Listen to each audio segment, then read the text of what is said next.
Welcome to study for learn. আজকে আমি তোমাদের সাথে ইতিহাসের একটা গুরুত্বপূর্ণ টপিক, যেটা হচ্ছে কৃষকদের দাক্ষিণাত্য হাঙ্গামা বা কৃষির বাণিজ্যিকরণের সঙ্গে কৃষকের অসন্তোষ ও বিদ্রোহ, এই বিষয়টা নিয়ে আলোচনা করব। ইতিহাসের ক্ষেত্রে এই জিনিসটা ঠিক কতটা প্রভাব ফেলেছিল বা এই জিনিসটা কী, সেই সমস্ত জিনিসগুলো তোমাদের সাথে আজকে আলোচনা করব এই ভিডিওতে। দেখতে থাকো, আশা করি তোমাদের আজকের এই বিষয়টা বুঝতে সুবিধা হবে। তাহলে চলো আলোচনা শুরু করা যাক। দেখো, কৃষির বাণিজ্যিকরণ ও কৃষক বিদ্রোহের সম্পর্ক, তো এই জিনিসটা অ্যাকচুয়ালি কি, এটার সাথে এটা সম্পর্কই বা কী, সেটাই তোমাদের সাথে আজকে আলোচনা করব। দেখো, কৃষির বাণিজ্যিকরণ মানে কি হচ্ছে, এটা আমি বলে দিই তোমাদেরকে। কৃষিকাজের মাধ্যমে যেই জিনিসগুলো পাওয়া যাচ্ছে, মানে কি হচ্ছে, বাণিজ্যিক কৃষি যেটা হচ্ছে, যেই কৃষিকাজটা কেবলমাত্র বাণিজ্যের কারণে ব্যবহার করা হয়, যেমন চা, নীল, পাট, তুলো, এগুলো তো খাওয়া যাবে না। মানে চাটা যাও বা খাওয়া যাবে, কিন্তু নীল, পাট, তুলো এগুলোকে তো আর খাওয়া যাবে না। এগুলো কি হয়ে যাবে, বাণিজ্যের জন্য বা ব্যবসার জন্যই এইগুলোকে চাষ করা হবে, তাই তো? তাহলে এই চাষগুলো যখন বাণিজ্যের জন্য মেনলি হয়, তখন তাকে বলা হচ্ছে কি, কৃষির বাণিজ্যিকরণ। আশা করি এটা বুঝতে পেরেছো। এবার কৃষির বাণিজ্যিকরণের সাথে কৃষক বিদ্রোহটা কিভাবে যুক্ত হলো, চলো আলোচনা করা যাক। প্রথমেই দেখো পয়েন্ট আছে, কৃষির বাণিজ্যিকরণ ও কৃষক বিদ্রোহের সম্পর্ক। 1 নম্বর পয়েন্ট, বাণিজ্যিক চাষের চাপ। কি লেখা আছে? ঔপনিবেশিক সরকার কৃষকদের চা, নীল, পাট, তুলো ইত্যাদির মতো বাণিজ্যিক ফসল চাষে বাধ্য করেছিল। এতে কৃষকদের খাদ্যশস্য উৎপাদনের গুরুত্ব কমে যায়, তাই না? দেখবে নীল, পাট, তুলো এই জিনিসগুলোকে তো আর কেউ খাবে না, এগুলো কি করবে, বাণিজ্যের জন্যই ব্যবহার হবে। তো এইগুলো যখন চাষ করা হবে, তখন মানে জোর করে যখন বাধ্য করা হচ্ছে চাষে, তখন তো আর কৃষকরা খাদ্যশস্য উৎপাদনের সময় বা সেই উৎপাদনের জন্য যেই সুযোগ সুবিধা সেগুলো পাচ্ছে না, ফলে খাদ্যশস্য উৎপাদনের গুরুত্ব কমে যায়। যদি উৎপাদনের গুরুত্ব কমে খাদ্যশস্য, তাহলে কি হতে পারে সেটা বুঝতে পারছো আশা করি, এটাই বলা হয়েছে। এরপরে দেখো 2 নম্বর পয়েন্ট আছে, সেচ ও সুবিধার বৈষম্য। কি লেখা আছে? সেচ ব্যবস্থার উন্নয়ন খুব সামান্য হয়েছিল, ধনী কৃষকরাই এর সুবিধা পেতেন। তাহলে সেচ ব্যবস্থাটা, যেটার উন্নতি, সেটা খুবই সামান্য হয়েছিল। আর এটা সেচ ব্যবস্থাটা সবাই তো আর করতে পারতো না, কারণ এটার যেটা খরচ ছিল, সেই খরচটা সবাই কিন্তু চালাতে পারতেন না, শুধুমাত্র ধনী কৃষকরাই চালাতে পারতেন। এরপরে দেখো 3 নম্বর পয়েন্ট, মূলধন সংকট ও বাজারের দাসত্ব। কি লেখা আছে? দরিদ্র কৃষকরা মূলধনের অভাবে আধুনিক কৃষি প্রযুক্তি গ্রহণ করতে পারত না। বাজারের ওঠা নামার ওপর তাদের আয় নির্ভর করত। আশা করি এটা বুঝতে পারছো যে মূলধনের যে অভাব, তার জন্য কৃষি প্রযুক্তি যদি গ্রহণ করতে না পারে, তাহলে কি হয়ে যাবে, যে বাজারের ওঠা নামা, বাজার যখন উঠতো যেটার উপর ভিত্তি করে বা যেই চাষের উপর ভিত্তি করে, সেটাই তাদেরকে চাষ করতে হবে। আর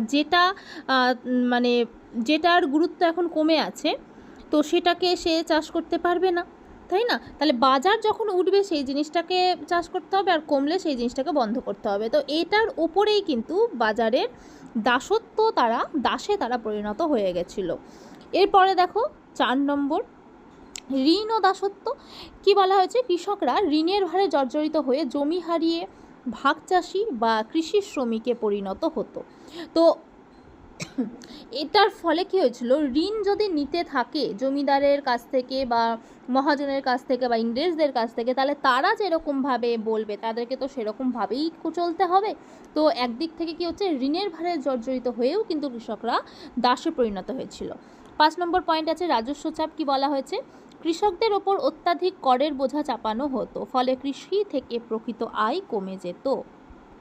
আশা করি এটা বুঝতে পেরেছ যে কি হচ্ছে, যে কৃষিকাজ করে যে আয়টা করছে, সেখানে কি করছে, রাজস্বই দিতে গিয়ে তারা অর্ধেকটা, বেশিরভাগটাই দিয়ে দিতে হচ্ছে। তাহলে কৃষি থেকে যেটা আয় হচ্ছে সেটা দেখতে পাচ্ছে এত আয়, কিন্তু যে রাজস্বটাই যদি বেশিরভাগ দিয়ে দেওয়া হয়, তাহলে প্রকৃত আয় যেটা থাকবে সেটা তো অবশ্যই অল্প হবে, তাই না? অল্প এমনও হতো মাঝে মধ্যে যে সেই প্রকৃত আয়টুকুটাও তাদের ক্ষেত্রে না বরাবরেরই হয়ে যেত। এরপরে দেখো 6 নম্বর পয়েন্ট আছে, দুর্ভিক্ষ দারিদ্র্য। এখানে কি বলা হয়েছে? খাদ্যশস্য উৎপাদন না বাড়ায় এবং প্রাকৃতিক দুর্যোগের কারণে দুর্ভিক্ষ নিয়মিত দেখা দিত। তাহলে বুঝতে পেরেছো আশা করি যে খাদ্যশস্য উৎপাদন কেন হতো না। আর যদি সেটা না হয় তাহলে একই খাদ্যশস্য কম উৎপাদন হচ্ছে, আবার তার উপরে প্রাকৃতিক দুর্যোগ, তাহলে যদি এরকমটা দুটোই তাল মিলিয়ে চলতে থাকে তাহলে কি হয়ে যাবে, তাদের দারিদ্রতা ও তাদের মধ্যে যেই খাওয়ার নিয়ে যেটা একটা সমস্যা সেটা তো সৃষ্টি হবে, সেটাই এখানে বলা হয়েছে। পরে দেখো 7 নম্বর পয়েন্ট আছে বিনিয়োগ বৈষম্য। কি বলা হয়েছে, রেলপথ তৈরিতে প্রচুর ব্যয় হলেও কৃষি উন্নয়নে সামান্যই খরচ করা হয়েছিল, যা কৃষকদের প্রতি ঔপনিবেশিক সরকারের অবহেলার প্রমাণ পায়। তো এখানে বলা হচ্ছে কি যে রেলপথ তৈরিতে প্রচুর ব্যয় একদিকে হচ্ছিল, কিন্তু সেই তুলনায় কৃষির কথা কিন্তু মাথায় রাখা হচ্ছিল না। তো যার ফলে কৃষি বলতেও মানে খাদ্যশস্যের কথা বলা হয়েছে, সেই খাদ্যশস্যের কথা কিন্তু মাথায় রাখা হচ্ছে না, কারণ ইংরেজদের মেন উদ্দেশ্যই ছিল কিন্তু কি এদেশে এসে বাণিজ্য করা। তো তার জন্য তারা ভুলেই গেছিল যে সাধারণ মানুষের কথা। এর ফলেই কি হচ্ছে যে এই বিনিয়োগের বৈষম্য থাকার কারণে ভারতের যেটা কৃষিভিত্তিক যেটা দুর্দশা সেটা আরও চরমে পৌঁছেছিল। এরপরে দেখো চলে আসি মেন পয়েন্টে, আবার দাক্ষিণাত্য হাঙ্গামার বিচার। তো দাক্ষিণাত্য হাঙ্গামার বিচারটা বা দাক্ষিণাত্য হাঙ্গামাটার কারণ কি ছিল বা বৈশিষ্ট্য যাই দেবে তোমরা এরকমভাবে সুন্দরভাবে গুছিয়ে গুছিয়ে আশা করি লিখতে পারবে। চলো দেখো আলোচনাটা করে নেওয়া যাক। প্রথমেই দেখো পয়েন্ট দিয়েছি তুলার দাম পতন। কি বলা হয়েছে, আমেরিকার গৃহযুদ্ধের পর তুলোর দাম ভয়ঙ্করভাবে কমে যায়, যার ফলে দাক্ষিণাত্যের তুলো চাষিরা বড়সড় আর্থিক সংকটে পড়েছিল। আসলে কি হয়েছে, প্রথমে তুলো বেশি করে উৎপাদন করা হতো সেই জায়গাতে দাক্ষিণাত্যে, এবার হচ্ছে কি আমেরিকায় যখন গৃহযুদ্ধ হয় তখন তুলোর দাম কমে যায় অতিরিক্তভাবে, তাহলে তারা যেই বিশাল পরিমাণ টাকাটা ইনভেস্ট করেছিল তুলো চাষের জন্য, সেই তুলো চাষে তো সেই পরিমাণ টাকা উঠছে না। তো এখানে কি হচ্ছে, আর্থিক সংকটে পড়ে গেছে, কারণ তুলো চাষ যে করেছে যে তার ফলে যে তুলোটা উৎপাদিত হয়েছে সেটাও বিক্রি করতে হবে, আর বিক্রি করলেও সেটার যেটা ন্যায্য মূল্য সেটাও পাবে না, তার থেকেও হাফ দামে বা তার থেকেও কম দামে সেটাকে বিক্রি করতে হবে। তাহলে কি হচ্ছে, তাহলে আর্থিক সংকটে পড়বে চাষিরা, এটাই বলা হচ্ছে। পরে দেখো 2 নম্বর পয়েন্ট আছে চড়া রাজস্বের চাপ।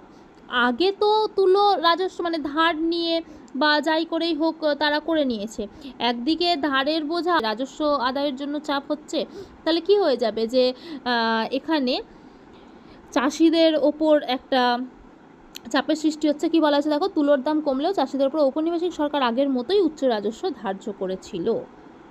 3 নম্বর পয়েন্ট আছে দেখো খরা ও দুর্ভিক্ষ। এখানে কি লেখা আছে, খরা ও ফসল হানির কারণে কৃষকেরা চূড়ান্ত দুর্দশাগ্রস্ত হয়ে পড়ে।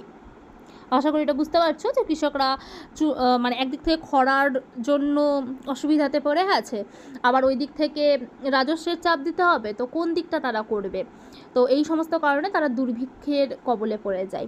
4 নম্বর পয়েন্টে আছে সাহুকারদের শোষণ। কি বলা হয়েছে দেখো, স্থানীয় মহাজন ও সাহুকাররা চড়া সুদের ঋণ দিয়ে কৃষকের উৎপাদিত ফসলের উপর অধিকার প্রতিষ্ঠা করত। তাহলে হচ্ছে কি যে একদিক থেকে চড়া সুদে ঋণ দিয়ে দিত, এবার সুদের পরিমাণ বাড়তে থাকতো, এবার তারা কি করত, তারা ফসল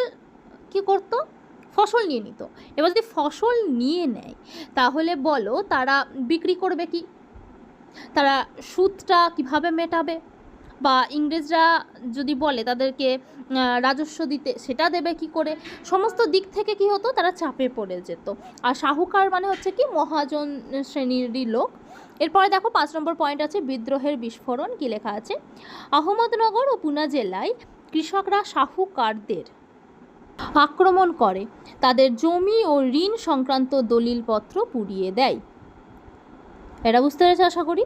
6 নম্বর পয়েন্ট ঔপনিবেশিক প্রশাসনের প্রতিক্রিয়া। কি বলা হয়েছে, 1875 সালের মে থেকে সেপ্টেম্বর পর্যন্ত চলা এই বিদ্রোহকে সরকার দাক্ষিণাত্য হাঙ্গামা নামে অভিহিত করে দমন করেন। আশা করি এটা বুঝতে পেরেছো যে এই যে বিদ্রোহটা হয়েছিল সেটাকে মানে দমন করার জন্য বিভিন্ন প্রক্রিয়া সরকার মানে ব্রিটিশ সরকার এখানে করেছিল এটাকে বন্ধ করার জন্য। তো যখন বন্ধ হয়ে গেল তারপরে এই যেই হাঙ্গামা সেটার নাম মানে এই যে বিদ্রোহটার নাম দিয়েছিল কি দাক্ষিণাত্য হাঙ্গামা। আশা করি এটা বুঝতে পেরেছো। এইভাবে করে তোমরা এই প্রশ্নটা যদি থাকে তাহলে সুন্দরভাবে গুছিয়ে পয়েন্টের ভিত্তিতে আলোচনা করতে পারবে আশা করি। তাহলে চলো, আশা করি তোমাদের আজকের এই ভিডিওটা ভালো লেগেছে, আর তোমরা এই ভিডিওটা তোমাদের বন্ধুদের সাথে শেয়ার করতে পারো, আর কমেন্ট সেকশনে অবশ্যই লিখে জানিও যে তোমাদের এই বিষয়টা কেমন লাগলো, আর পরবর্তী কোন বিষয় তোমরা চাইছো যে আমি আলোচনা করি সেটাও আমাকে কমেন্ট সেকশনে লিখে জানিও। Till then, do like and subscribe this channel, আর পাশে থাকা নোটিফিকেশান বেলটি অবশ্যই প্রেস করে দিও যাতে করে আমার পরবর্তী সমস্ত ভিডিও তোমাদের কাছে সঠিক সময়ে পৌঁছে যায়। ধন্যবাদ।